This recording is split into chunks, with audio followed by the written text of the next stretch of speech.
Para kepala suku turun tangan kondisi terkini Papua Tengah pasca perang dua suku di Nabire. Konflik antar dua suku meletus di Nabire, Provinsi Papua Tengah. Saling serang antar suku Boni dan suku Mi berlangsung sejak Sabtu 27 April 2024 pagi di Wadio, Kabupaten Nabire. Akibatnya ada sejumlah korban dilaporkan berjatuhan. Lantas, seperti apa kondisi Nabire saat ini pasca terjadi bentrok? Pasca bentrok sejumlah dilibatkan untuk berdamai dua suku yang bertikai. Selain aparat keamanan dan pejabat pemerintah, sejumlah kepala suku juga diminta keterlibatan dalam proses perdamaian. Mengutip Tribun Papua.com, kedua belah pihak berhasil dipisahkan, sementara suku Mi berkumpul di Bumi Wonorejo dan suku Boni berkumpul di Wadio.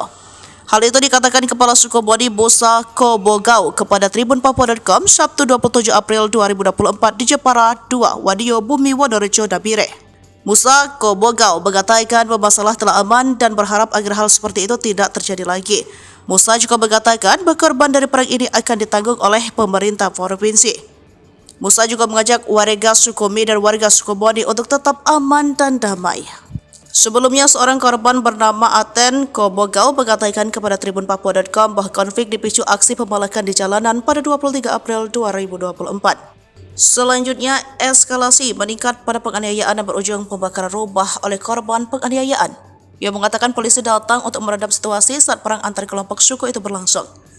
Langkah petugas tak diindahkan warga dari suku bertikai lalu melanjut perang menggunakan alat tajam selama 2 jam.